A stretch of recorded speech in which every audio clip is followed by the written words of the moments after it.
Hey guys, tonight we begin with the grim, dangerous and not so glamorous world of medieval assassins.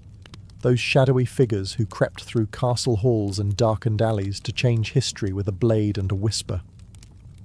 While Hollywood makes them look cool, the truth is, being a medieval assassin seriously sucked. So before you get comfortable, take a moment to like the video and subscribe, but only if you genuinely enjoy what I do here. And let me know in the comments where you're tuning in from and what time it is for you. It's always fascinating to see who's joining us from around the world. Now, dim the lights, maybe turn on a fan for that soft background hum, and let's ease into tonight's journey together. Let's be clear, no one in medieval times woke up and said, "You know what? I'd like to stab a nobleman in the throat for 12 silver coins and the honour of hiding in a barrel for 3 days." Becoming an assassin wasn't a career path. It was more like a last stop on the life went horribly wrong train. Most medieval assassins weren't mysterious loners trained in mountaintop temples. They were desperate peasants, disgraced soldiers, ex-thieves with decent aim, or people so far off society's radar they could kill a man and still not be noticed in the census. If you were well off, you didn't become an assassin. You hired one. If you had a title, land, or even a goat to your name, you were in management. But if you'd just escaped debtor's prison, had a reputation for solving problems, and could sneak into a tavern without being seen, congratulations. Someone, somewhere, was about to slide a coin purse across the table and whisper a name, and that name wasn't a fun one. You weren't asked to take out Bob the quiet turnip farmer. It was usually a corrupt baron, a bishop with too much gold, or someone with 12 bodyguards and a moat. The pay? Tempting. The job? Horrifying. But by the time someone considered it, they had nothing left to lose. No family, no future, and definitely no dental plan. Plus, let's not forget the absolute lack of job perks. No pension, no glory, no evenings off. You couldn't exactly hang up a shingle that said, "Quiet eliminations by appointment." You just had to stay quiet, move fast, and never ever tell anyone what you did for a living, especially not loudly over ale at the inn. "Oh yeah, I'm a travelling carpet seller. The stains? Die." So yes, nobody dreamed of being a medieval assassin. They landed there because the world chewed them up and spat them out wearing a hood and holding a rusty dagger. You weren't the hero. You weren't even the villain. You were the footnote that made everyone nervous, and probably didn't live to enjoy the coin. Let's burst the first myth wide open. Medieval assassins didn't train under candlelight in some hidden monastery, with wise mentors and inspirational flute music in the background. There was no montage, no teacher, no pep talk. If you learned anything, it was by not dying the first few times you tried. Most assassins weren't trained professionals. They were desperate amateurs with a decent sense of direction and the ability to climb quietly without sneezing. If you had military experience, great. That meant you knew how to hold a knife properly. If not, well, stabbing someone is fairly intuitive, but escaping afterward with both kidneys still intact, that takes skill. Or luck. Usually just luck. There were no manuals, no guild orientation meetings, no safety briefings. You didn't get taught how to spot a body double or where nobles keep their bedroom exits. You figured it out while hanging from a windowsill wondering if you just crept into the servants' quarters again. Poison? That was trial and error, with heavy emphasis on error. Sometimes it worked. Sometimes your target just got mildly dizzy and more suspicious of his soup. Sometimes you drank the wrong cup. There was no medieval poison control hotline. Just hope, herbal guesswork, and a strong stomach. Sure, if you were lucky, and I mean lottery lucky, you might have picked up some skills from thieves or mercenaries. Maybe an older assassin showed you how to walk without squeaking on cobblestones. But mentoring wasn't standard. It was rare and short-lived, because assassins don't retire, they disappear. Weapons training? Forget it. You weren't carrying a broadsword. You had a dagger you stole off a guard, maybe a garrote if you were feeling fancy, and whatever else fit under your cloak without jingling.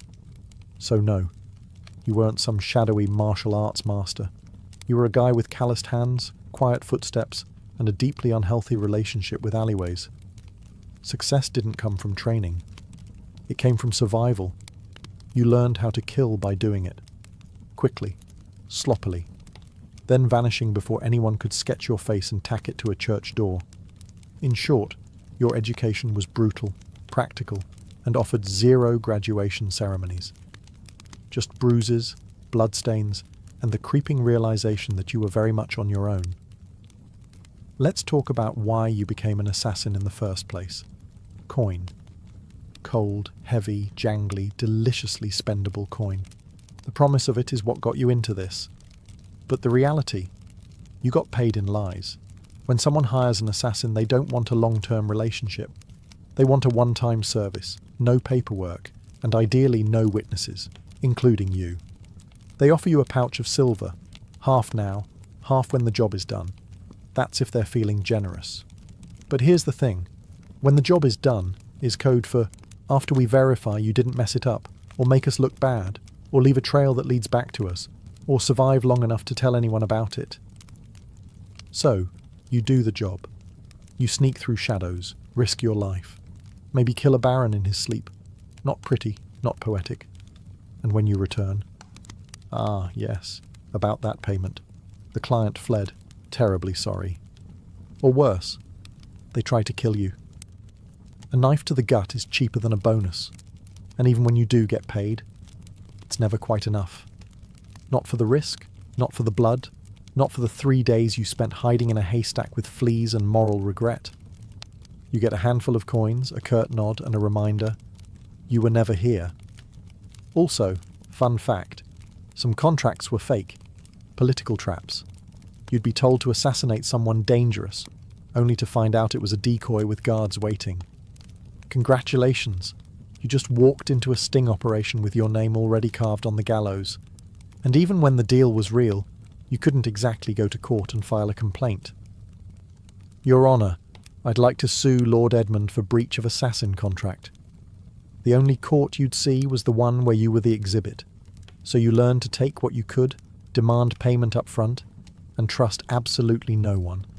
Not even the greasy little scribe who swore this job would change your life. It did, mostly by shortening it. Being an assassin meant living on broken promises and vanishing before they broke you. So you've taken the job. You've been lied to about the pay. You're probably going to die. Now let's talk gear. Forget the fantasy novels and sneaky video games. There were no retractable wrist blades, smoke bombs, enchanted daggers, or crossbows that folded neatly into your boot. Your toolkit consisted of whatever you could steal, sharpen, or hide beneath a tattered cloak without clanking. If you were lucky, and I mean found a gold coin in a dead man's shoe, lucky, you had a good dagger. Not ornate, not curved like a dragon's tooth, just sharp, hopefully rust-free, and ideally one that didn't smell like the last guy you stabbed with it. Poison.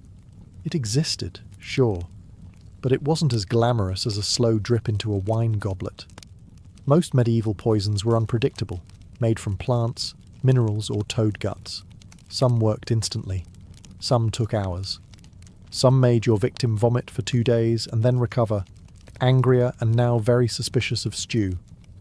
Ropes, occasionally useful. You could strangle, climb, or tie something up with one, but you'd better know how to use it fast, because nothing kills the mood like trying to wrestle someone while muttering, "Wait, which knot goes under again?" Bows. Effective, yes, if you had one, knew how to shoot it, and weren't trying to smuggle it through a palace disguised as a flower arranger. Most assassinations were up close and personal. No time for elegant marksmanship. Just quick, quiet, and hopefully not messy enough to slip in. And you didn't get backups. If your blade bent, broke, or fell down a well, time to improvise. Slate roof tile? Maybe. Rusty nail? Worth a shot. Shoe buckle with intent? Desperate times. You carried your tools hidden in hems, boots, or inside hollowed-out bread if needed, and you kept them close. not for safety, but because in this line of work, your weapon was your best friend, your boss, and your only retirement plan. There were no upgrades, no tinkering with gear between missions. You didn't polish your kit. You prayed it didn't betray you mid-strike. Because in the end, it wasn't the weapon that did the killing. It was you. Alone, poorly equipped, and expected to perform miracles with a spoon and a prayer. Assassins weren't hired to take out random drunks in back alleys. No one paid you to stab Jeff, the sleepy candle maker. Your targets were important. Nobles, bishops, military officers, sometimes even royalty. And those people, they were very hard to kill. First, there were the guards, not one or two, dozens. Armed, armoured, and well-fed. Some guarded the front, some the back. Some just stood there looking intimidating, daring you to blink wrong. You'd spend days memorising patrol patterns, door creaks, and exactly how many stairs it took before the knight with asthma needed a breather. Second, there were walls. Castles didn't have front porches. They had gatehouses, murder holes, and moats full of things that bite. If you didn't fall into the water, you still had to worry about arrow slits and boiling oil. Yes, boiling oil. Your job description included may get flambéed for peeking. Third, there were the servants and staff, the cooks, scribes, and stable boys. One wrong look from you, and they'd be whispering to the guard captain faster than you could say, "I'm just the herbalist." Assassins weren't just fighting swords, they were fighting gossip. And medieval gossip travels at light speed, if it means someone gets to keep their head. And finally, your actual target? Paranoid. Rightfully so. These people were surrounded by backstabbers, relatives with claims to their titles, and 36 people pretending to like them. They didn't eat without a tester. They didn't sleep without 3 locks on the door. Some even slept in decoy beds or rotated rooms like a deadly version of musical chairs. And don't get excited if you hear they're attending a feast. Yes, they'll be drunk, but so will you. And you'll still have to get past the royal guards, 3 dogs, a very alert jester, and 50 witnesses holding tankards. Even getting close to your target could take weeks, posing as a servant, bribing a chambermaid, hiding in barrels. And when the moment finally came, you had one shot. One precise, perfect, non-squeaky, non-bloody, ghost vanish in the night moment. Or you'd become the next public deterrent, swinging from the castle gate with a sign that read, "Nice try." Let's be honest.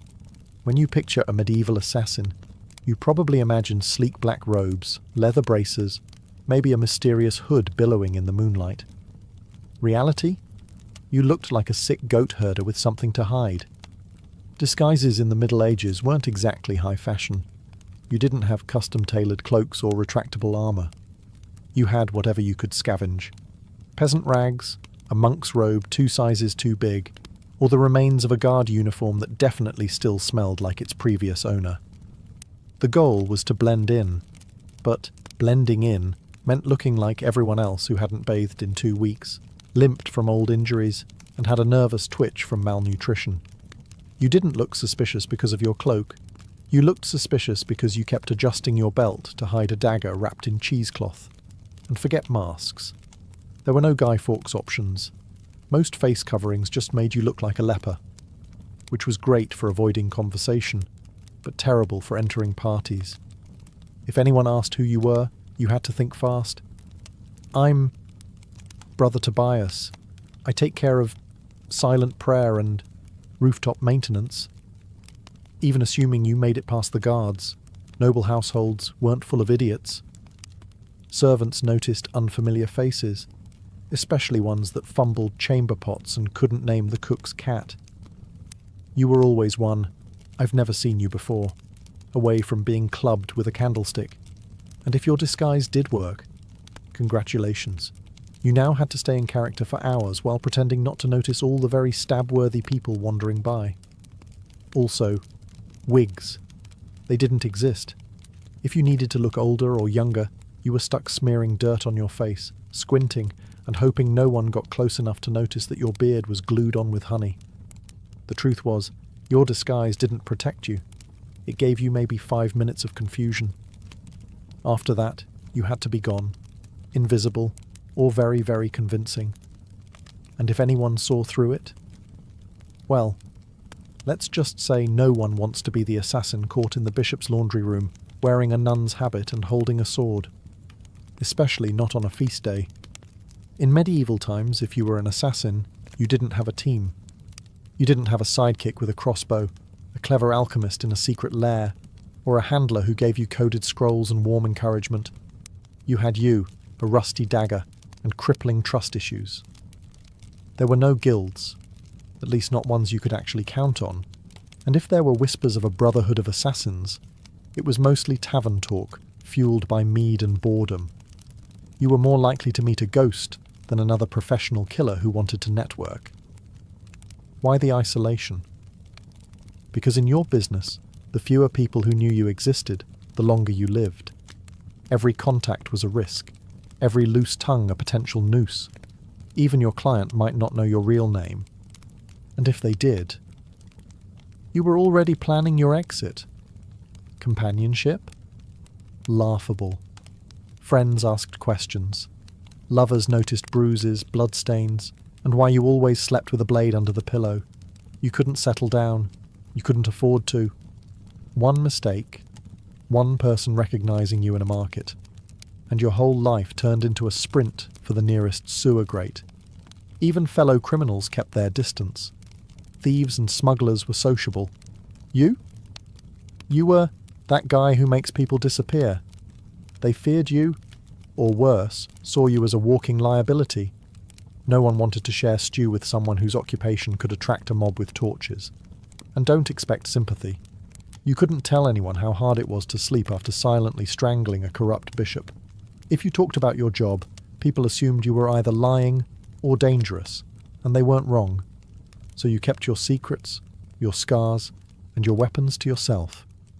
At inns, you sat in the darkest corner, back to the wall, eyes always scanning the door. You never drank too much. You never stayed more than a night. You didn't say your name unless someone paid you first. And even then, it probably wasn't your real one. Being a medieval assassin meant perfecting the art of vanishing. Not just in a crowd, but from every life you never got to have. Let's say you took the job. You planned your route, you bribed the right doorman, you disguised yourself as a very convincing chimney sweep. And then, you froze. Maybe the target turned around unexpectedly. Maybe they were with their child. Maybe you got the shakes at the worst possible moment and your knife hand trembled like a terrified squirrel. Guess what? You're now dead. Because failure, for a medieval assassin, wasn't a slap on the wrist or a bad performance review. It was a public, painful, and wildly theatrical death, often involving ropes, fire, wheels, or sharp iron devices with names like the Bonecracker's Delight. Missing the kill meant blowing the whole operation. Your target lived, and immediately told everyone that someone tried to murder them. Suddenly you weren't a shadow. You were a wanted man with a detailed description, and probably a crude sketch tacked to every tavern wall within 30 miles. And those guards you once snuck past? Now they're motivated. Sometimes it wasn't even your target you had to worry about. It was your client.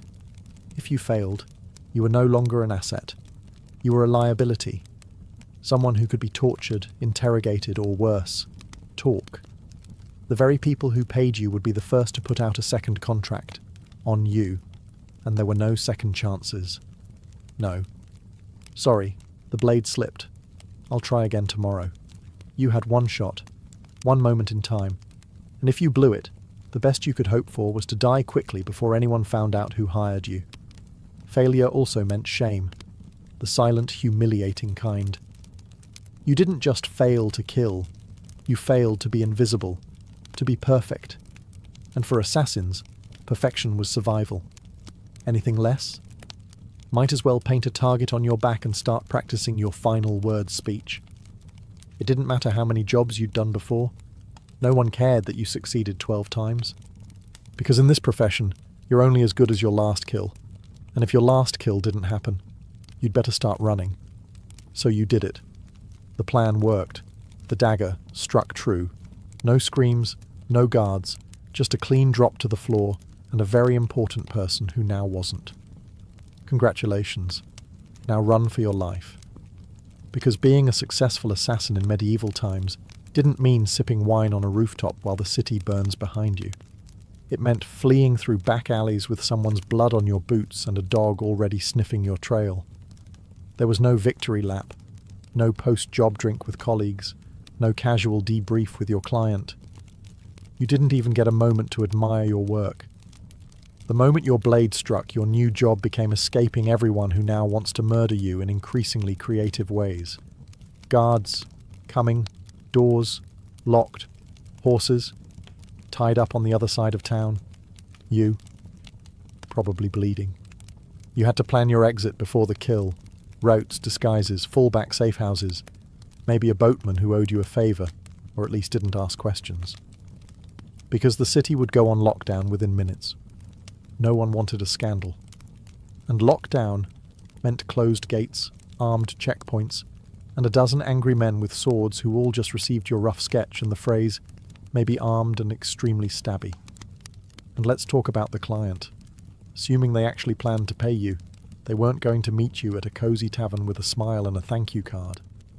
They'd probably vanish too, because an assassin who just completed a job is the most dangerous person alive. You knew too much. You'd proven you could get into places others couldn't. So even when you succeeded, you walked away with coin in one hand and a giant target on your back. And what did you win? A week of sleeping in haylofts, bribing ferry captains, shaving your beard in the dark, and pretending your name was Brother Lucian as you tried to blend in with monks heading east. Because success didn't mean survival. It meant starting the whole game over. In a new city, under a new name, with even more people looking for you this time. So yes, you made the kill. Now, run like hell. If being a medieval assassin wasn't already miserable enough, poor, hunted, and sleeping in places that smelled like goat, you also had to deal with the wonderfully creative paranoia of the people around you. Because in the Middle Ages, assassins weren't just feared, they were considered cursed. To the average peasant, you weren't just a killer in a hood. You were some unholy creature who whispered to demons and smeared frog guts on your blade under a full moon. Why else would you be able to sneak past guards and vanish in the dark? Logic wasn't exactly popular back then. But superstition? Oh, that was everywhere. Some believed assassins could shapeshift. Others claimed you were invisible unless bathed in holy water. One popular tale suggested assassins made pacts with forest spirits and could breathe death through walls. Imagine walking through a village and hearing a woman mutter, "Don't make eye contact, he might hex the baby." Even your tools were suspect. Carrying a dagger, clearly it was forged in a cursed forge. Using poison, that wasn't chemistry, that was witchcraft, and you probably stirred it with a severed toe under a blood moon. You'd think this fear might help you. After all, people avoided you, right? But the reality was worse. Superstitious mobs don't hesitate. They don't ask questions. They throw stones, set fires, and shout things like, "Burn him before he calls lightning." Your reputation made people overreact. The second someone died unexpectedly, illness, accident, choking on a chicken bone, someone would whisper, maybe it was a shadow man. Maybe it was him. You could be hunted just for existing in the same village as a suspicious death. That meant you had to keep moving. Always. Stay too long, and suddenly a priest is ringing a bell while 5 angry farmers hold pitchforks like they've been waiting for this moment their entire lives. And heaven help you if you were caught with anything remotely weird. Dried herbs, strange coins, or even a foreign accent. That's all it took for someone to shout "sorcerer" and light a torch. In a world that believed monsters wore human faces, being too quiet, too clever, or too fast made you a threat. And in medieval logic, threats had to die, quickly, and preferably on fire. Ah, poison, the assassin's weapon of elegance. A quiet kill, no mess, no screaming, no steel on bone, just a sip, a stagger, a sigh. And done. That's the theory. In practice, poisoning someone in the Middle Ages was like trying to win a bar fight with herbal tea and a bad attitude. First off, poisons weren't reliable. You didn't have access to purified cyanide or a neat little pill labelled fast-acting doom. You had plants, mushrooms, minerals, maybe the occasional toad. You had to gather, grind and pray. And even then, it might just give the target a stomachache and a renewed commitment to his anti-assassin guard team. There was no scientific measurement. You didn't dose precisely. You eyeballed it. A pinch too little, and the noble just vomits and cancels dinner. A pinch too much, and you die from exposure before the first course is served. Also, medieval kitchens were chaotic. You couldn't just waltz in and season the soup with nightshade. You had to bribe or impersonate a cook, sneak in while no one was watching, or, worst of all, try to poison a meal that would go through 3 tasters and a dog. Yes, a dog. And if your victim was a noble, they didn't just eat food, they treated it like a military operation. Meals were tasted, blessed, and sniffed by everyone from the steward to the jester. By the time the food hit their plate, it had passed through more security than a royal wedding. Even assuming you did it, you slipped in the poison, it wasn't detected, and the target actually ate it. The next part was wildly unpredictable. Some poisons took hours. Some took days. 1 minute your mark is laughing at a joke, the next he's clutching his stomach and demanding to see his astrologer. And if they survived, guess who they'd blame? Not the cook, not the taster. You, the quiet man with the herbal knowledge and twitchy eyes. So poisoning wasn't efficient. It was risky, slow, and full of variables, none of them in your favour. And if you were caught, you didn't get a quick death. You got interrogated, with tools, until you confessed to poisoning everyone from the Duke to the dog. You'd think that if you successfully changed the course of history by removing a tyrant, sabotaging a royal bloodline, or silencing a political threat, someone would remember your name. Nope. You were an assassin. That meant your name was never meant to be remembered. At best, you were a rumour. Some hooded figure, a foreigner with cold eyes, or the quiet man who never finished his ale. You might have pulled off the most legendary hit of the century, and still ended up as a mysterious death in the official record. In fact, that was the point. Your client didn't want a story. They wanted plausible deniability. The fewer people who knew who did it, the safer they were, and the less likely they were to end up poisoned by their own assassin. So your name was buried the moment the job was done, if you even used a real one. You didn't sign your work. You didn't brag. You didn't keep trophies. You didn't exist outside the moment of the kill. And if someone did know your name, that was a loose end. And in your profession, loose ends had a very short shelf life. And forget about honour. There were no medals for silence. No stone monuments for the man who stopped a war with one dagger in the night. If a noble wanted a statue, they commissioned one for themselves. You got a wooden box, an unmarked grave, or if things went really badly, a head on a spike labelled traitor. Sometimes your name was known only so it could be cursed. You'd become a whispered warning. Don't cross the king. Remember what happened to Lord Ulrich? Yes. And the man who did it? Gone. Like a ghost. That was your legacy. Not fame. Not fear. Just absence. You weren't supposed to leave a mark. You were supposed to vanish. And if you stuck around long enough to be known, that was a fatal mistake. Because in the medieval world, heroes got remembered. Assassins got erased. So you survived. You got the job done. You even managed to get paid. A miracle in itself. Now all you have to do is lay low, keep your head down, and trust that your client will honour the deal and protect your identity. Right? Wrong. Because in the world of medieval assassination, there was one rule even more sacred than don't get caught. Never trust anyone, especially the person paying you. Your client, be they a noble, a merchant, or a bishop with ambition and very loose morals, didn't hire you out of respect. They hired you because they needed something awful done, and you were the sharpest tool in the shadows. Once the job was complete, you became a liability. You knew too much. You knew who wanted who dead, when, why, and possibly how much they were willing to pay for it. That made you dangerous, not just to their enemies, but to them. So what did they do? They ghosted you.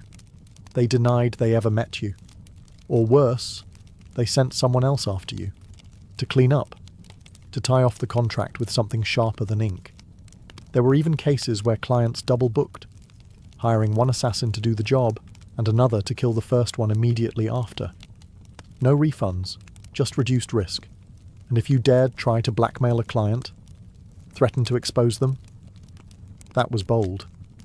And also your final mistake, because powerful people in the Middle Ages didn't negotiate with assassins. They crushed them.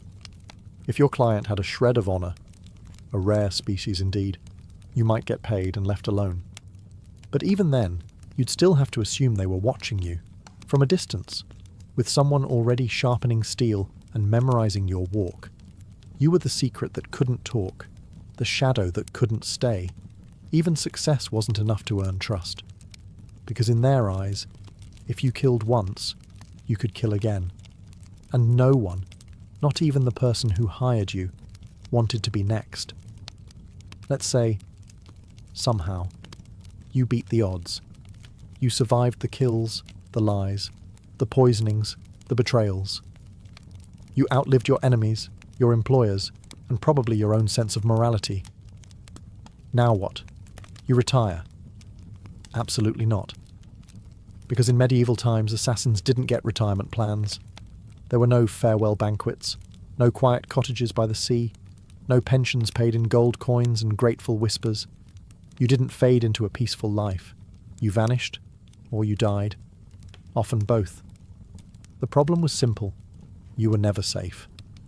Even if you walked away from the job, your past didn't. You had too many secrets in your head, too many names in your memory, and too much blood on your hands. People didn't want you retired. They wanted you forgotten, which usually meant buried. And even if no one came after you, and that's a big if, you had to live with the constant fear that someone might. That a new assassin, young and eager to prove himself, had just received a contract for a shadowy figure who used to be someone dangerous. So you changed your name. Again. You moved to a village where no one asked questions.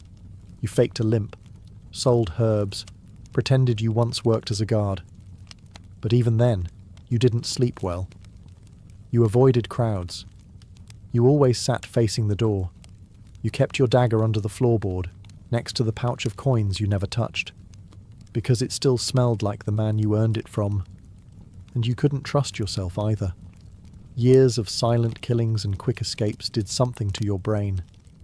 Every knock on the door made you flinch. Every stranger on the road might recognize you. You stopped dreaming. Because dreaming was dangerous. You couldn't love. You couldn't relax. You couldn't laugh too loud. You lived like a ghost pretending to be a man. The truth was, there was no endgame for a medieval assassin. Just a slow, cold fade into obscurity, always moving, always watching, until one day you slipped into the dark and no one noticed. And maybe that was the best you could hope for. By now you've probably figured it out. Being a medieval assassin wasn't darkly romantic. It wasn't noble. It wasn't even all that profitable. It was a grim, thankless, short-lived career, wrapped in blood-stained linen and followed by a crowd of people who wanted you dead. You wouldn't last. Not a week. Maybe not even a day. Because you'd start with the wrong assumptions. That you'd be sleek, in control, a whisper in the dark. But what you'd really be is cold, hungry, and one bad guess away from the noose. You'd slip into town, cloak pulled tight, ready for action, only to discover that your target moved locations, The guards are drunk but trigger-happy, and the stable boy you paid for information just sold you out for a mug of ale and a piece of bread. You'd freeze at the wrong time, stab the wrong guy, get spotted by someone's maid who once saw your face near the chapel, and suddenly you're not a shadow, you're the problem. Then what? You run. But you're not used to medieval terrain. The mud, the uneven cobblestones, the absolutely insane number of loose chickens in the street. You slip, fall, get tackled by a guard named Thomas, who just got dumped and is looking for an outlet. And let's say you survive that. Then you deal with the aftermath. No allies, no honour, and no future. Just whispers, suspicion, and the growing realisation that even if you succeed, the best you can hope for is to die old and alone, hiding behind a false name in a village that still believes in fairies. So no, you wouldn't last. And frankly, you shouldn't try. Because the assassin's life wasn't cool. It was a cruel machine that chewed people up and spat out nothing but shadows. It offered power without peace, and purpose without a place in the world. You didn't make history. You erased yourself from it. And the only thing waiting for you at the end was silence. A silence no one would question. Because no one even remembered you were there in the first place. Before she was the feared Queen of Macedonia, Olympias was known as Myrtale, a Molossian princess from the rugged tribal lands of Epirus. Her people claimed descent from Achilles himself, and whether or not the blood of heroes truly ran in her veins, one thing was certain. This was not a woman born for the sidelines of history. From a young age, Myrtle was steeped in mystery and ritual. Her upbringing was shaped not just by politics, but by prophecy, ecstatic rites, and a reverence for the ancient gods. She wasn't the type of princess who smiled and embroidered tapestries.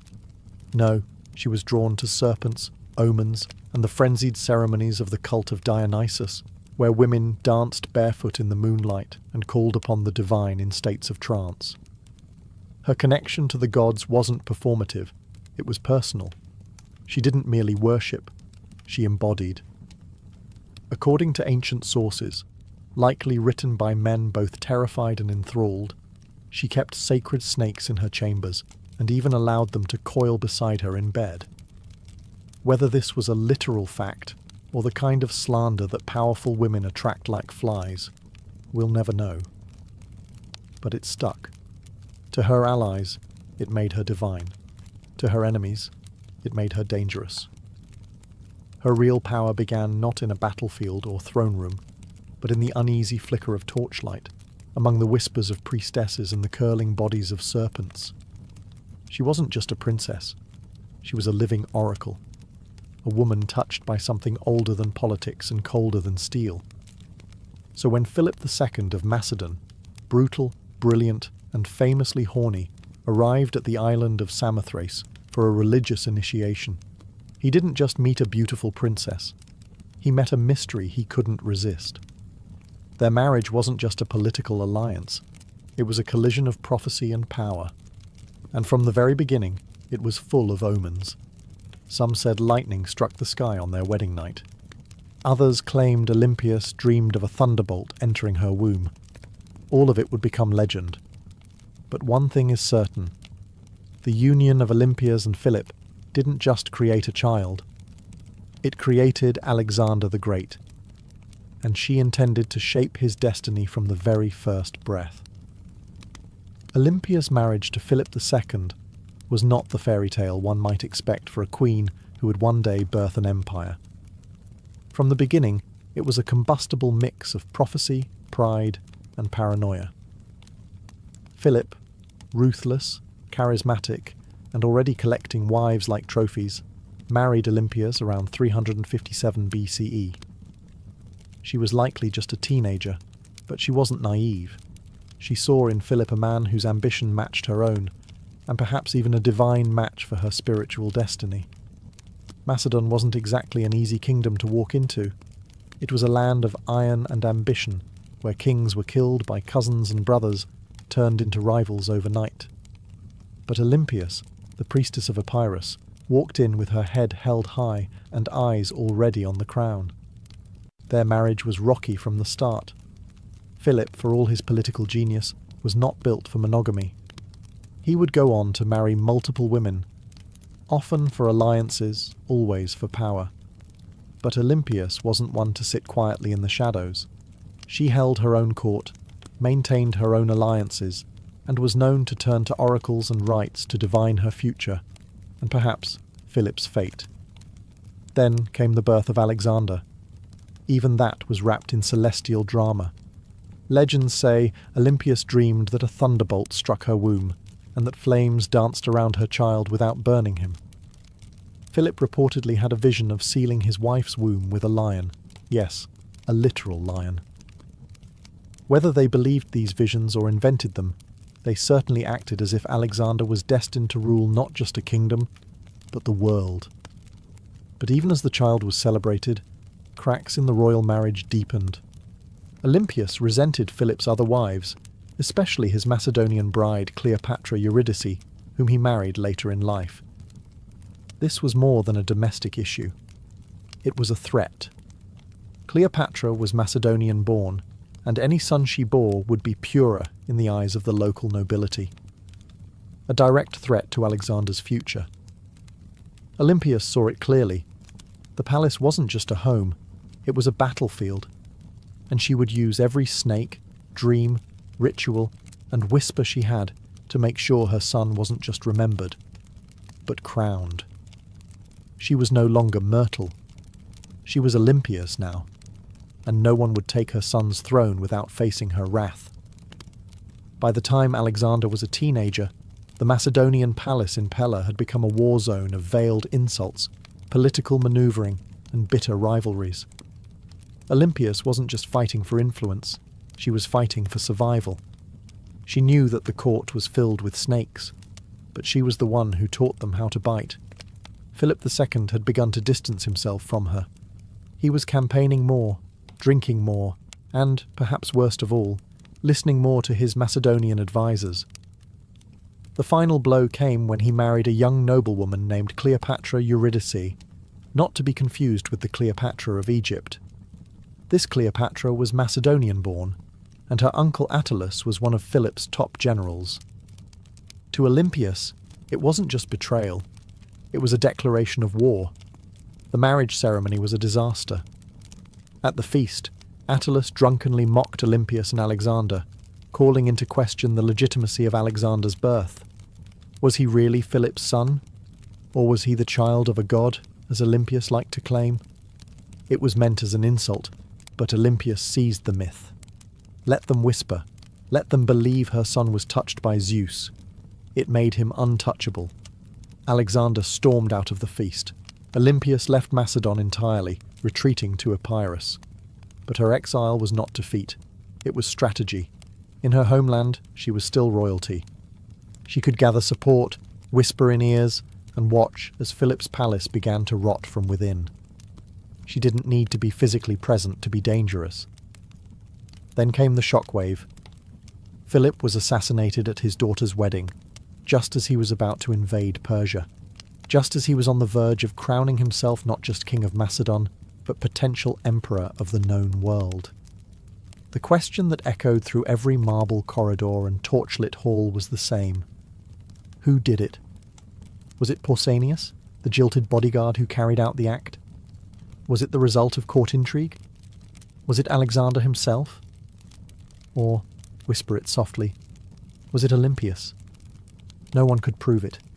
No one dared. But many believed it. After all, within days, Cleopatra Eurydice and her newborn child were dead. Murdered, some say, by Olympias herself. The serpent had returned to the palace. And now, nothing stood between her son and the throne. With Philip dead and Macedon in mourning, or confusion, Olympias made her move. While others scrambled to understand the chaos, she acted, swiftly, brutally, decisively. First, Cleopatra Eurydice, the young Macedonian queen and rival wife, was eliminated. According to chilling accounts, Olympias didn't just have her killed, she made her death symbolic, public, humiliating. Some say Cleopatra was forced to hang herself after watching her infant daughter be murdered. Others claim Olympias had the child thrown onto a funeral pyre. What's agreed upon is this: no mercy was shown. Olympias understood what many mothers in ancient courts refused to accept. In a royal palace, mercy is a liability. A rival child, no matter how small, is a future war, and Olympias was done playing defence. With Cleopatra and her bloodline erased, she could turn her attention to securing Alexander's throne. Her teenage son, bold, brilliant, already trained by Aristotle, was declared king without serious opposition. But don't be fooled. It wasn't just his charisma or his father's legacy that made it possible. It was Olympias. She knew which generals to threaten, which nobles to flatter, and which enemies to quietly remove. She wasn't just protecting her son's rise, she was engineering it. Alexander himself didn't always approve. He reportedly disapproved of the violence against Cleopatra's family, but he also didn't stop it, because deep down he knew what Olympias had always known. Power demands blood. And in Macedon, bloodlines were both a blessing and a curse. With her son now king, Olympias began to recede slightly from public life. But this was no retirement. She simply shifted from open strikes to whispered influence. As Alexander prepared to launch his conquest of Persia, she remained behind, not as a passive queen mother, but as the spiritual guardian of his destiny. She sent him sacred relics, consulted oracles, and performed rituals on his behalf. To Olympias, her son's mission wasn't just military, it was divine. Alexander wasn't going to war, he was fulfilling prophecy. And as long as she drew breath, no rival, Macedonian, Persian or otherwise, would derail that divine plan. She had crowned her son. She had cleansed the palace. Now she would guard his empire. From behind the curtain, with teeth bared. As Alexander marched east to conquer the known world, Olympias remained behind in Macedon, a queen without a throne, but not without power. Her official title was Queen Mother, but make no mistake, she ruled in all but name. Though regency was technically handed to Antipater, one of Alexander's trusted generals, Olympias refused to be sidelined. She wrote letters to her son constantly, advising, warning, sometimes chastising him. These weren't the sweet letters of a doting mother.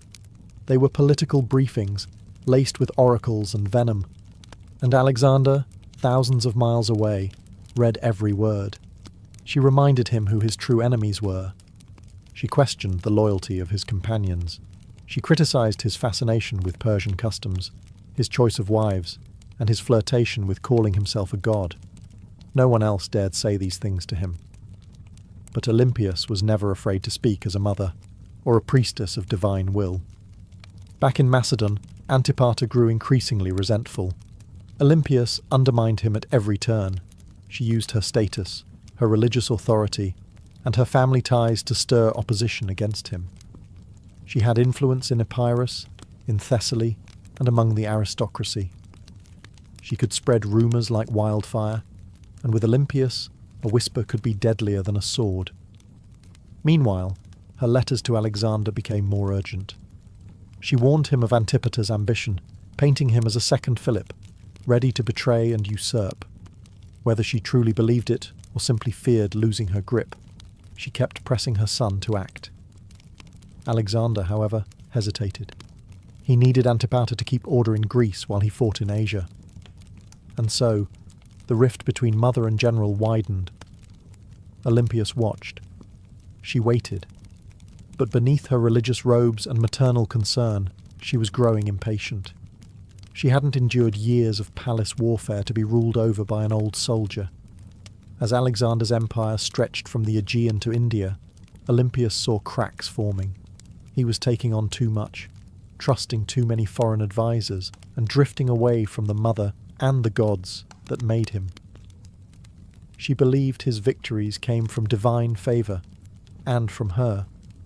And if he forgot that, well, Olympias knew how to remind kings who they really were, even if that king was her own son.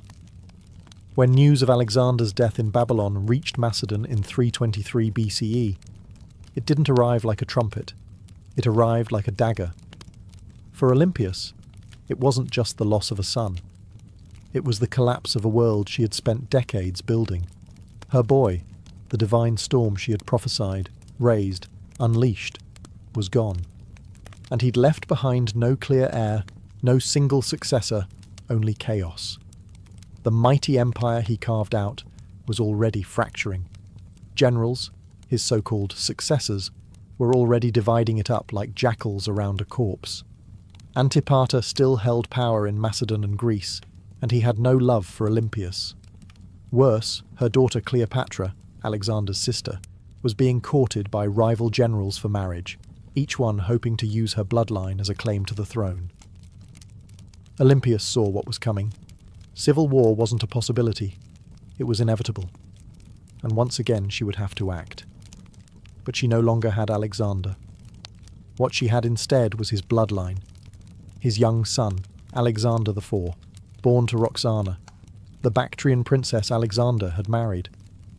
Roxana, still in Macedon, was vulnerable. The boy was even more so. Olympias recognized that the infant was now the last true piece of her son's legacy, and that made him a target, but it also made him a weapon. She allied herself with Roxana and the boy, determined to protect them and use the child's birthright to stake her own claim in the political battlefield. But the tide was turning. The generals who once bowed to Alexander had no interest in kneeling to his widow or his mother. They had armies now, ambitions and grudges. Olympias didn't flinch. She'd faced snakes, traitors and kings. A few warlords with crowns and stolen spears wouldn't scare her. So she plotted. She waited. She watched as Antipater died and was replaced by his son Cassander, a man with ice in his veins and no tolerance for the old queen's games. It was only a matter of time before these two forces collided. The serpent mother of Alexander and the cold-eyed usurper who wanted her buried. Alexander was gone, but his shadow was still moving. And Olympias was still coiled within it, ready to strike. Years after Alexander's death, while his empire crumbled into civil war, Olympias made her most audacious move yet. She returned to Macedon, not as a grieving mother, but as a political force of divine fury. The regency had been splintered. Cassander, the son of her old enemy Antipater, was seizing power, and Roxana, along with young Alexander IV, was effectively imprisoned. Olympias saw the writing on the wall. If she did not act now, her grandson would vanish like a shadow at dusk. So she made a deal with Polyperchon, an aging general who still held a flicker of legitimate authority. Olympias would return, not to plead, but to rule. With Polyperchon's backing, she entered Macedon at the head of an army. And the moment her feet touched home soil, everything changed. Towns opened their gates. Soldiers defected to her side. Even some of her old enemies hesitated. Olympias, despite her age, was still a name that shook the ground. Then came her vengeance. One by one she hunted down the loyalists of Cassander. And when she finally caught Philip III Aridaeus, Alexander's mentally impaired half-brother and puppet king, she ordered his execution. According to some sources, his wife Eurydice was captured and given the opportunity to kill herself. When she refused, Olympias had her strangled. It was brutality veiled in royal protocol, and Olympias, ever theatrical, staged the scene like a goddess delivering justice. Her message was clear. Only the bloodline of Alexander had the right to rule. Everyone else was a pretender. For a brief, burning moment, Olympias held the kingdom in her grip. She had restored the dynasty. She had avenged betrayals. She had reminded Macedon what royal power looked like when wielded by a woman with nothing left to lose. But power, in Macedon, was like fire in dry grass. And Cassander was still out there, calculating, biding his time. He returned with a vengeance. His army outnumbered hers, his resources deeper, his cruelty colder. Her allies began to abandon her. Polyperchon lost influence. The tide turned. Olympias, now isolated in the fortress of Pydna, watched as her enemies closed in. She had lit the match. Macedon had burned, and now the smoke was thick, and her enemies were at the gates. Olympias, once the most feared woman in the ancient world, now found herself besieged in the coastal fortress of Pydna, alone, cut off, surrounded by the army of Cassander, who had come to finish what his father had started. But Olympias didn't beg. She didn't plead. For nearly a year, she endured the siege like a statue carved from divine wrath. Food ran short. Disease crept in. Allies vanished. Yet within the fortress walls, she maintained the same unshakable presence that had once shaken kings. To the very end, she carried herself not as a prisoner, but as the mother of a god. Cassander, ever cautious, hesitated. He knew killing Olympias was dangerous. Even now she carried a myth around her like armor. She was still the mother of Alexander the Great. To strike her down might seem like blasphemy, so he offered her safety. Surrender, he said, and her life would be spared. Olympias knew better. She had seen too many royal promises turn to ash. Still, hunger was no longer just a discomfort. It was death. Her garrison broke. Her followers surrendered. And Olympias, unbending until the very end, was finally handed over to her enemies. Cassander didn't kill her himself. That would have been too simple and too merciful. Instead, he turned her over to the families of those she had executed during her brief return to power. Let them decide her fate. They condemned her to death. But here's the catch. When the executioners came, no one dared strike the first blow. Olympias stood tall, regal, silent, eyes fixed on them like an oracle staring through smoke. These were Macedonians. They had grown up hearing of her rituals, her visions, her snakes. They had once cheered her son as a living god. And now here she stood, a frail old woman cloaked in myth, and not a single man had the courage to swing the sword. So Cassander sent others, foreigners, outsiders, people who had no memory of her power, only orders to follow. And thus Olympias was finally struck down, not with ceremony, not with dignity, but with silence. Her death marked the end of Alexander's bloodline in any meaningful power, and with it, the final ember of an empire founded on divine ambition was snuffed out. But even in death, Olympias left behind a shadow, and history would never forget the Serpent Queen. Olympias died not on a throne, but in the dust, unarmed, abandoned, and executed by the very people she once ruled. But history is strange. It does not always favour the ones who die in silk sheets. Sometimes it remembers those who went down hissing. And Olympias was never meant for quiet history. In life, she had wielded motherhood like a sword and prophecy like a shield. She wasn't just the mother of Alexander the Great. She was one of the architects of his rise. Without her, there is no myth of the divine child. No rituals whispering of thunderbolts and lions. No ruthless purging of rivals that cleared the path for a teenage king to rule the known world.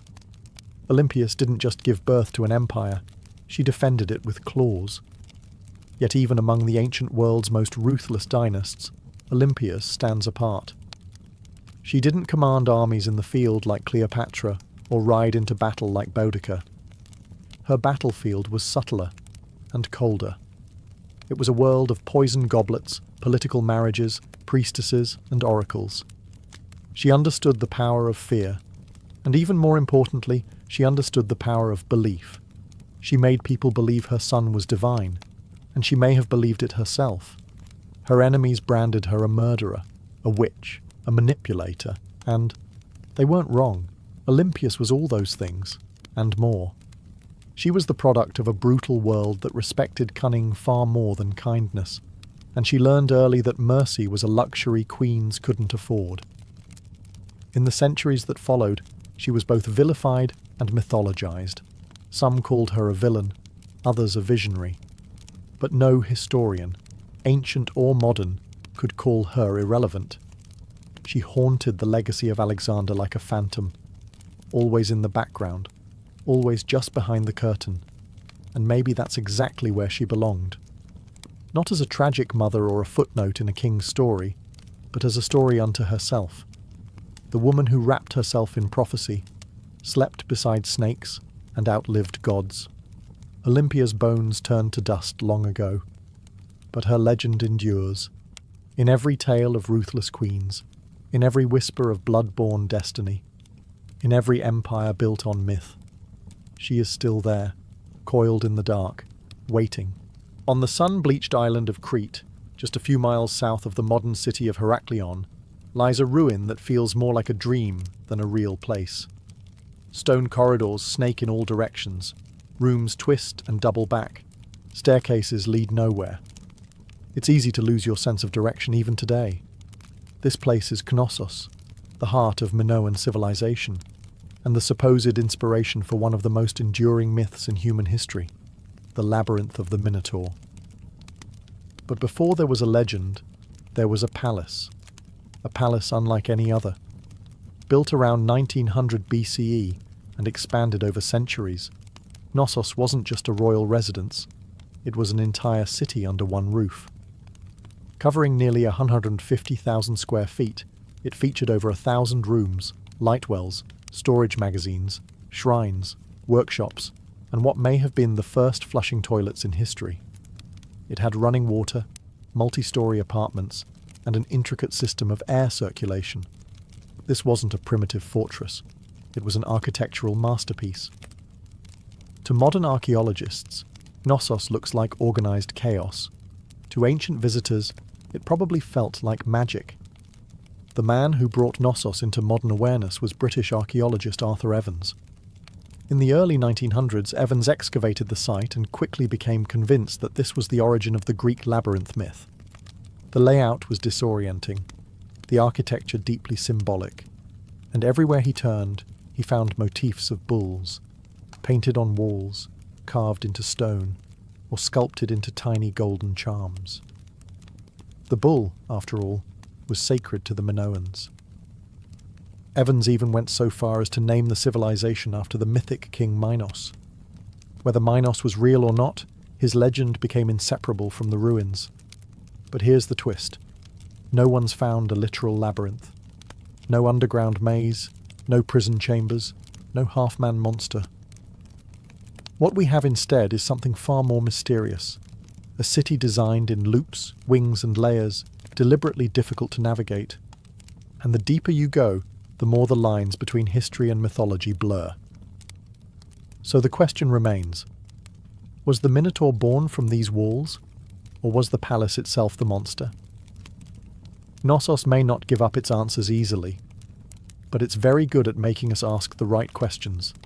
The myth is as famous as the ruin. A monstrous half-man, half-bull, trapped in a labyrinth so complex that no one who entered ever found their way out. Only Theseus, the Athenian hero, managed to kill the beast and escape, thanks to a ball of thread and the cunning of Princess Ariadne. But where did this story come from? And why a labyrinth? The earliest versions of the myth speak of King Minos, the powerful ruler of Crete, who demanded tribute from Athens in the form of 7 boys and 7 girls each year. These unfortunate souls were fed to the Minotaur, a creature born from divine punishment and shame. The Minotaur, locked in an underground maze, symbolized the dark underbelly of power, something savage hidden behind grandeur. To ancient Greeks, Crete had long been a land of wealth, mystery, and fear. Its seafaring people, the Minoans, were seen as both elegant and alien. Their rituals involved bull leaping, their artwork depicted strange gods, and their palaces were unlike anything on the mainland. To a visiting Greek from 1000 BCE, Knossos might have felt like another world. The bull itself was sacred in Minoan culture. Frescoes show young men and women vaulting over charging bulls in ritual displays. Horns of consecration, stylized bull horns, appear on rooftops and altars. Combine this with a palace that feels like a maze, and the ingredients for a legend begin to stir. But what if the Minotaur wasn't just a monster? What if it was a metaphor? Some scholars believe the tale reflects a memory of Cretan dominance over the Aegean, a time when Athens truly did pay tribute to a stronger, stranger power. The labyrinth could symbolize the political entrapment of weaker states, and the Minotaur, the raw, terrifying force behind Minoan rule. Others argue it's more psychological, the labyrinth as the unconscious mind, the Minotaur as our hidden urges, and Theseus, the hero, walking bravely into the darkness, guided only by the thread of memory. Still, the myth remains tangled with Knossos. The palace is the closest thing we've ever found to a real labyrinth. No monster, no Ariadne. But perhaps something deeper. Not just a myth echoing through history, but a history that was asking to become myth. Long before Athens raised its marble temples or Sparta sharpened its spears, there was the Minoan civilization, one of the earliest advanced societies in Europe. They ruled not through conquest, but through trade, art, and what seems like an almost supernatural command of architecture. At the heart of their power stood Knossos, a palace that wasn't just a seat of royalty, it was a hub of culture, ritual, and economy. The Minoans flourished from around 2600 to 1400 BCE. Based on Crete, they developed a sprawling trade network that reached Egypt, Mesopotamia, the Levant, and even the distant shores of Spain. Their ships cut through the Mediterranean like silent arrows, ferrying pottery, saffron, bronze, and luxury goods.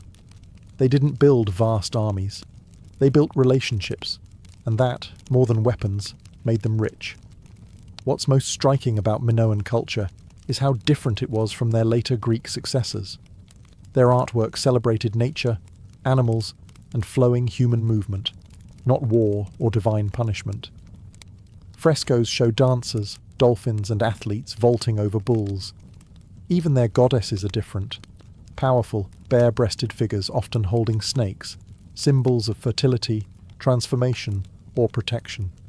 At the centre of it all was Knossos, not a fortress on a hill, but a complex in a fertile valley. It had no massive defensive walls, suggesting the Minoans either felt secure on their island, or projected enough power to make defence unnecessary. Their confidence was architectural. Multi-storey buildings, colonnaded courtyards, and advanced plumbing systems hinted at a society far ahead of its time. And yet, for all their sophistication, the Minoans left behind no deciphered written records. Their primary script, Linear A, remains unreadable to this day. We don't know what they called themselves. We don't know what their kings believed, what prayers they spoke, or what truly happened behind the walls of Knossos. All we have are their ruins, their art, and their influence, absorbed later by the Mycenaeans and echoed in Greek myths. The Minoans were not just builders of palaces, they were architects of mystery. And Knossos wasn't merely a building, it was the beating heart of a civilization that shimmered for a moment like sunlight on the Aegean, and then vanished. But some say their echo still wanders the maze. To walk through Knossos is to walk through time, layered, confusing, beautiful time. It's not just the scale that overwhelms you, it's the design. Rooms lead to rooms. Corridors split and vanish. Light wells cut through the heart of the building. Stairs spiral into shadows, or emerge suddenly into sunlit courtyards. Nothing moves in a straight line. It's not hard to see why ancient visitors might have whispered, "Labyrinth." Knossos wasn't just a palace, it was a living organism. Spanning an estimated 150,000 square feet, the complex contained over 1,000 chambers, some tiny, some grand. These weren't randomly placed rooms. They were purpose-built. Workshops, storage spaces, shrines, apartments, and throne rooms, all arranged around a large central courtyard that may have hosted public ceremonies or bull-leaping rituals. The palace was built on multiple levels, up to 4 or 5 stories tall in places, using natural slopes and artificial terraces. To navigate it without getting lost, you'd need memory, instinct, or a thread like Theseus. And yet, this apparent chaos hides a remarkable intelligence. The Minoans mastered passive ventilation, cooling rooms through air shafts and open stairwells. They funneled rainwater through clay pipes and had toilets that flushed long before Rome made it fashionable. One of the most iconic areas is the so-called throne room, named for the alabaster chair built into the wall, flanked by benches. Around it are frescoes of griffins, mythical guardians. Was this the seat of a priest-king? A goddess's chamber? A sacred court? No one knows for certain. And the walls, they speak in colour. Vibrant frescoes show dolphins swimming above bathtubs, women in elegant flounced skirts with bare chests, youths leaping bulls mid-air. The art wasn't just decoration, it was identity, fluid, natural, deeply connected to earth and sea. Still, the deeper you go, the more Knossos begins to disorient. Some parts seem intentionally complex, like they were designed to confuse. Maybe that's the root of the labyrinth legend. Not a prison for monsters, but a palace that felt alive. A building that invited awe, ritual, and just a touch of fear. No locked doors, no mythical beasts. Just a place built to make you question where you were and what was waiting around the next corner. Knossos wasn't just an administrative centre or royal residence. It was a place of worship, an architectural expression of the Minoan soul, steeped in ritual, myth, and divine mystery. Unlike later Greek temples, there are no towering columns to Zeus or marble shrines to Athena. Instead, the spiritual world of Knossos is more subtle, woven into the fabric of the building itself. Shrines hide in corners. Pillars rise like sacred sentinels. Horns, stylized, carved, symbolic, appear on rooftops and altars. Everywhere you look, the bull motif dominates, suggesting a powerful connection between worship, the natural world, and this revered animal.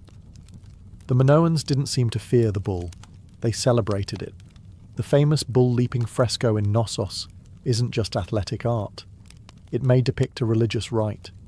Young men and women vaulting over a charging bull, locked in a dance of danger and grace. It wasn't sport. It was sacred theatre, possibly an offering to the gods, or a symbolic triumph over chaos. Then, there are the snake goddesses. Discovered in storerooms beneath the palace, the snake goddess figurines are among the most iconic Minoan artifacts. Bare-breasted, arms raised, with serpents coiled in their hands or around their bodies, these figures radiate power. They are not submissive idols. They are guardians of the household, fertility, and perhaps life itself. To the Minoans, snakes symbolized renewal, rebirth, and mystery, creatures of both earth and underworld. The rooms where these objects were found hint at household shrines or ritual spaces, quiet, sacred corners hidden among the palace's bustling heart. Combined with the frescoes, the horns, the altars, and the labyrinthine corridors, the entire complex begins to feel like a ritual machine, a structure built not just for living, but for connecting with the divine.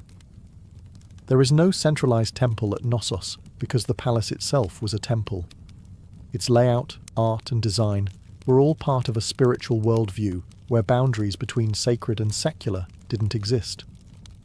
This was a place where myth was architecture, where a corridor could become a passage to the gods, and where every echo in the stone chambers may have once been a whispered prayer. Knossos didn't just house people, it housed gods. For centuries, Knossos stood as a beacon of prosperity, innovation, and cultural sophistication. But then, something happened. Something sudden. Something no one can fully explain. By around 1400 BCE, the palace was abandoned, the frescoes left to fade, and the Minoan civilization that once ruled the seas had vanished like mist over the Aegean. So, what happened? Theories abound. Some point to nature. Around 1600 BCE, the volcanic island of Thera, modern-day Santorini, erupted in one of the largest explosions in human history. The blast was so massive it likely caused tsunamis that battered Crete's northern coast, devastating ports and farmland. Ash clouds may have blocked the sun, choking crops and disrupting the climate. While Knossos wasn't immediately destroyed, the aftermath of Thera's eruption may have shaken the foundations, economically, politically, and spiritually. Others look to war. By 1450 BCE, the rising power of the Mycenaeans, mainland Greeks, may have taken advantage of Minoan weakness. Archaeological evidence suggests Knossos was reoccupied briefly, but the culture had changed. The art became more martial. Linear A, the Minoan script, was replaced with Linear B, used by Mycenaean scribes. The palace that once thrived with snake goddesses and bull dancers now whispered in a foreign tongue. Some scholars believe the Mycenaeans didn't invade in a single conquest, but gradually absorbed the island, first through trade, then influence, and finally rule. Others argue that internal collapse, a civil uprising, political instability, or the failure of the elite may have contributed just as much. What's striking, though, is how little violence is evident in the ruins. There are no charred skeletons, no signs of mass slaughter. Knossos didn't fall with a scream. It fell with a whisper. The great palatial system simply stopped. The rooms went quiet, the rituals ended, and nature slowly crept back in. By the time Homer sang of Crete in his epics, Knossos was already ancient myth, a memory tangled in stories of kings, monsters, and labyrinths. And maybe that's fitting, because what killed Knossos wasn't just eruption or invasion. It was time, and the way all great things, no matter how beautiful, eventually vanish beneath the weight of new empires. But the bones remain, and if you listen closely, the maze still hums beneath the earth. For thousands of years, Knossos lay buried beneath the Cretan soil, just another mound of stone lost to time. Its name forgotten, its myths distorted, its walls swallowed by olive groves and dust. That is, until one man decided to chase a legend. His name was Sir Arthur Evans, and he didn't just rediscover Knossos, he reimagined it. In 1900, Evans, a British archaeologist with a flair for drama and a deep love for Homeric myth, purchased the land that covered the ancient ruins. Local farmers had been finding strange seals and artifacts, clues that something enormous lay beneath their feet. Evans dug in. What he found would change the history of the Aegean forever. He uncovered a palace so vast, so complex, and so advanced that he was convinced this was the mythical home of King Minos. The frescoes, the horns, the sheer architectural strangeness of the site, it all pointed in his mind to one thing: the labyrinth. Evans wasn't just an archaeologist, he was a storyteller, and sometimes a controversial one. He named the people who built Knossos the Minoans after Minos. He interpreted symbols, reconstructed frescoes, and restored parts of the palace using reinforced concrete, a move that has drawn both praise and criticism. Some call it visionary, others call it vandalism. Because what you see today at Knossos is partly ancient ruin and partly Edwardian imagination.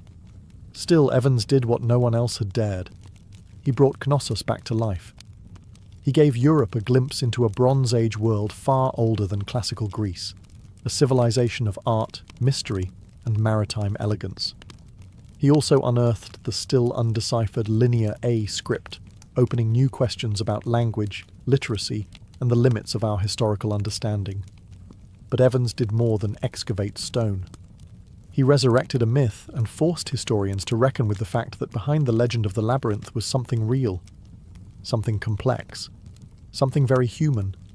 A palace that felt like a maze, a civilization that slipped into shadow, and a man who peeled back the earth, only to discover a story far stranger and more beautiful than he had imagined.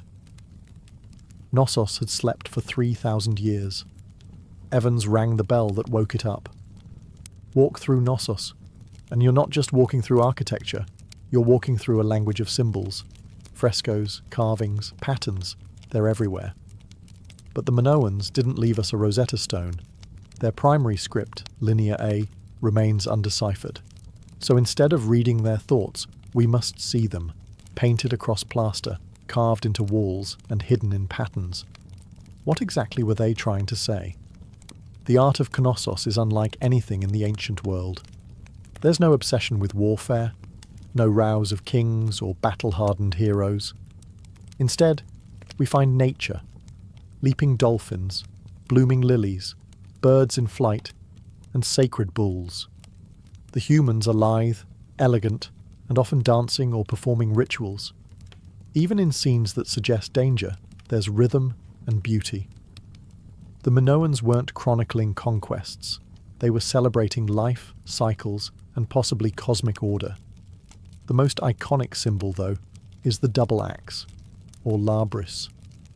Found throughout Knossos, in shrines, on frescoes, even etched into stones, the double axe is believed to be a religious symbol, possibly tied to female divinity or celestial cycles. Some suggest the very word labyrinth might derive from labrise, making the labyrinth not a maze at all, but a house of the double axe, a sacred space, not a trap. Then there are the horns of consecration, stylized bull horns placed atop walls and altars.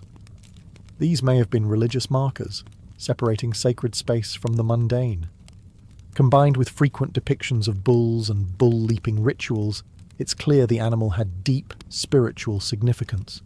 Whether it represented nature, fertility, chaos, or a divine presence, no one agrees. But the bull is everywhere. Even the layout of Knossos may have symbolic meaning. Some archaeologists believe it was built not just for function, but to mirror celestial or seasonal patterns. Its winding corridors and nested rooms could represent a journey. Through life, through death, through the underworld. A spiritual maze, not a physical prison. But without a deciphered script, every theory walks a thin line between insight and imagination. The Minoans spoke in symbols, not stories, and so we're left to interpret. What is Knossos saying? We hear the rhythms, we see the images, but the meaning? That remains just out of reach, like a thread unravelling into myth. Knossos is a ruin, yes, but it doesn't feel dead. Walk its corridors today and you'll sense something humming just beneath the surface. Not ghosts, not gods, but echoes of myths, of lives, of questions that refuse to go away. Thousands of years after its fall, Knossos still holds us in its maze. Tourists wander its halls, archaeologists dig for answers, and writers spin new tales inspired by its shadow. The Minotaur may be myth, but the feeling of the labyrinth is real. We don't know who ruled Knossos.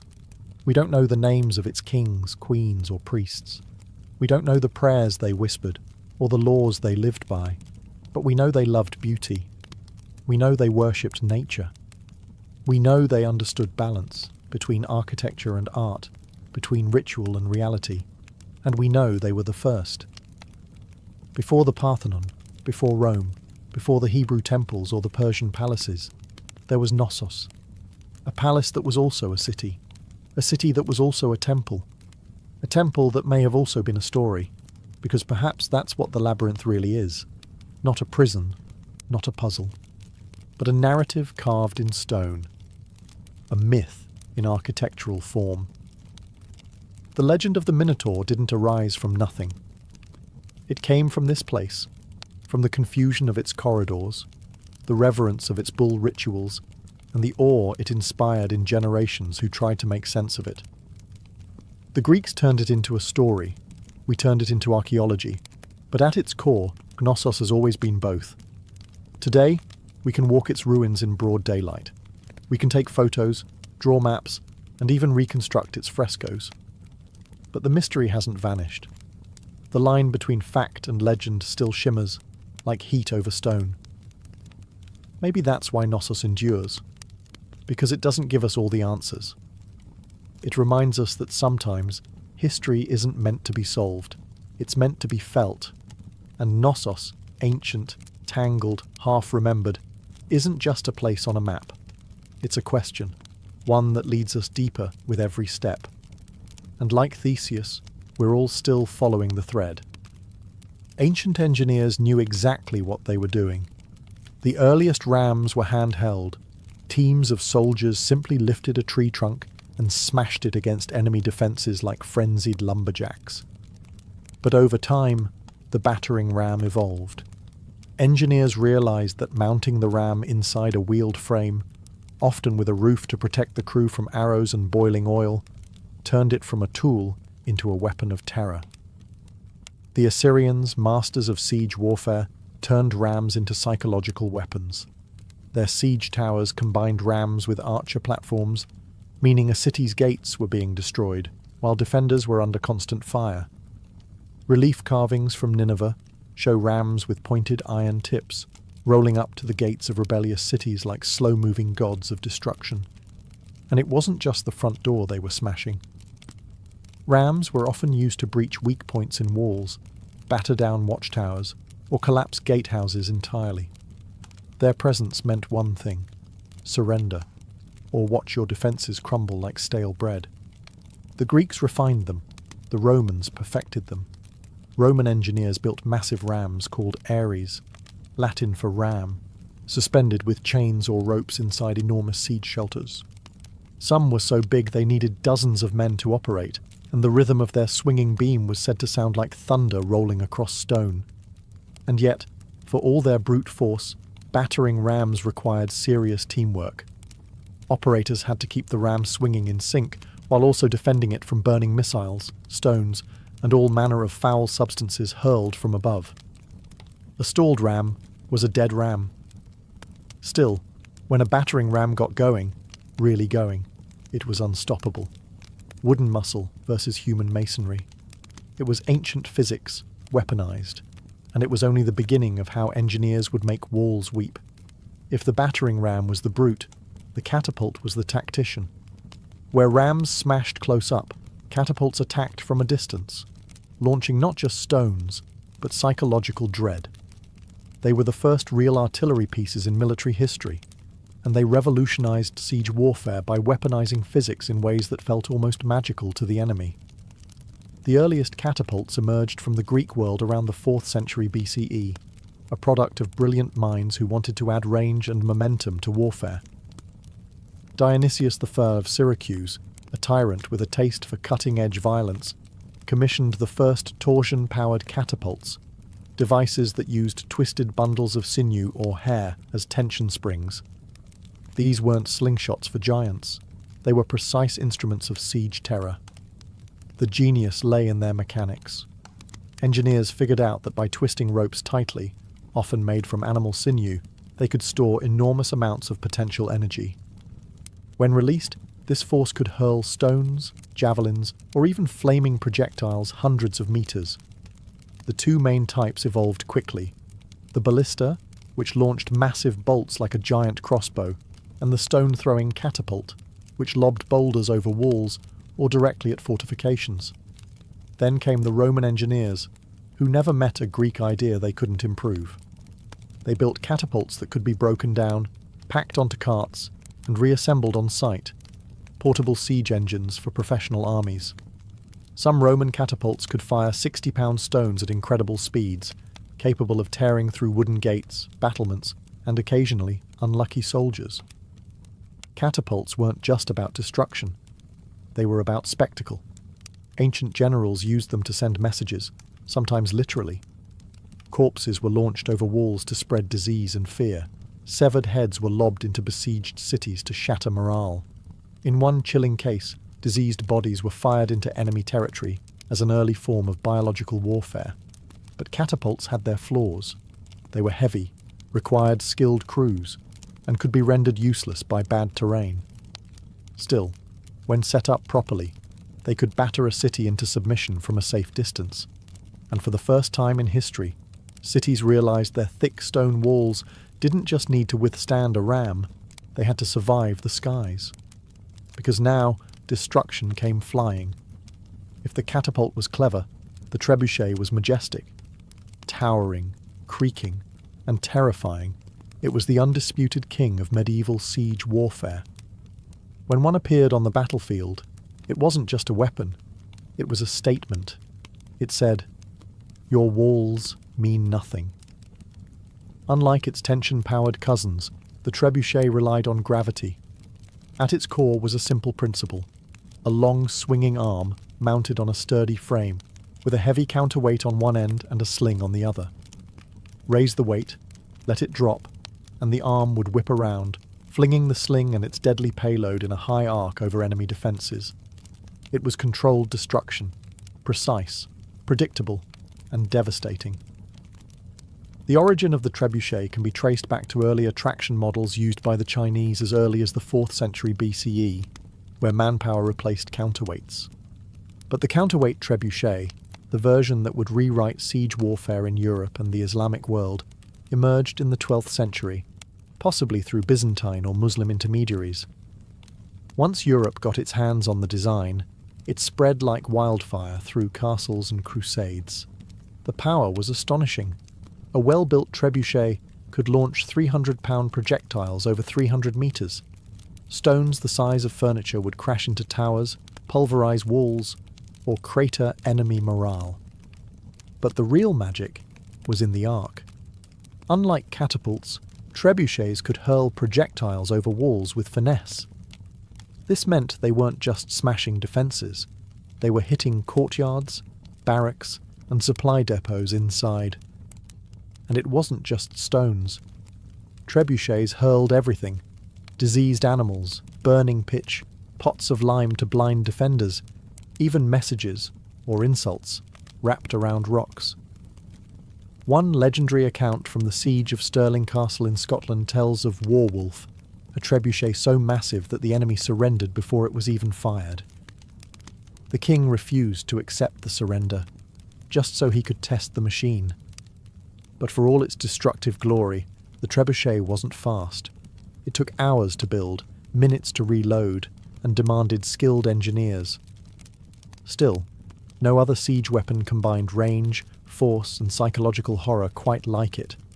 It was the medieval version of a slow-motion hammer from the heavens. And when that counterweight dropped, cities held their breath. While catapults launched from afar and battering rams smashed the gates, siege towers took a more personal approach. They rolled right up to the enemy's front door and dropped off armed invaders. Imagine a wooden skyscraper on wheels, covered in wet hides to prevent fire, bristling with archers and spearmen. That was the siege tower, the ancient equivalent of an armoured personnel carrier and a mobile fortress in one. And when one of these started rumbling toward your city walls, you knew that the real fight was about to begin. Siege towers weren't subtle. They were big, bold, and terrifyingly effective when used properly. The Assyrians may have been among the first to deploy them in the 9th century BCE, but it was the Greeks, and especially the Hellenistic kingdoms, that took the design to theatrical extremes. During the siege of Rhodes in 305 BCE, the Macedonian general Demetrius built a 9-story tower called the Helepolis, or Taker of Cities. It was over 100 feet tall, equipped with catapults, covered in iron plates, and moved by thousands of soldiers. It also broke under its own weight. But the ambition, unmatched. The logic behind siege towers was simple. Walls only work if you can't get over them. Siege towers eliminated that advantage by creating an elevated platform from which attackers could descend onto the battlements, bypassing gates and scaling ladders. From the top deck, archers could rain death down onto defenders, while troops on the lower levels prepared to board. But these towers weren't invincible. They were slow, vulnerable to mud, and prime targets for defenders with fire arrows, rolling boulders, or even sabotaged terrain. Smart defenders would dig ditches, flood moats, or build secondary inner walls, known as counterscarp defences, just to stop a tower's approach. Still, when they worked spectacularly. A breach in the wall was one thing, but having your own ramparts suddenly crowded with enemy soldiers, that was chaos. Siege towers transformed the battlefield from a horizontal contest of strength to a vertical race for survival. They made height an asset and a liability, and once the gangplank dropped from a siege tower to the city walls, there was no turning back. It was time for hand-to-hand hell. While rams smashed and trebuchets soared, some of the most devastating siege tactics happened silently, underground. Siege tunnelling, or sapping, was the dark art of defeating a city by removing the ground it stood on. Literally. The idea was ancient and horrifyingly effective. Dig beneath the enemy's wall, prop it up with wooden supports, then set those supports on fire. When the timbers burned away, the tunnel collapsed, taking the foundation of the wall with it. One moment, your city stood strong. The next, a massive section of the outer wall crumbled like stale bread. This method didn't look glorious. There were no grand engines or thunderous launches. But tunnelling was the slow, invisible killer of fortress warfare. The Assyrians practiced early versions of it, but the technique reached full maturity with the Greeks, Persians, and later medieval European armies. During the siege of Plataea in 429 BCE, the Spartans attempted tunnelling beneath the walls, only for the defenders to dig counter-tunnels and intercept them mid-dig, turning the soil into a knife-fight nightmare. This defensive tactic became known as countermining, and it added an eerie element to siege warfare. Imagine soldiers digging in pitch black, hundreds of feet beneath the earth, listening for the sound of enemy picks. The moment they heard tapping, they'd race to intercept, often resulting in violent, claustrophobic skirmishes fought by torchlight with knives and shovels. There was no glory in it, just terror, suffocation, and dirt. But when undermining worked, the results were catastrophic. One of the most infamous examples came in 1212 during the siege of Rochester Castle in England. King John's forces tunnelled beneath the southern wall, packed the mine with pig fat, and set it ablaze. The supports collapsed, bringing down the entire tower above. The defenders were stunned, and soon after, surrendered. By the 13th century, siege engineers became specialists in identifying weak foundations, measuring the soil's behaviour, and planning collapses with terrifying precision. They were geologists and demolitionists rolled into one. And though tunnelling required time, labour, and a bit of madness, it proved one truth about siege warfare.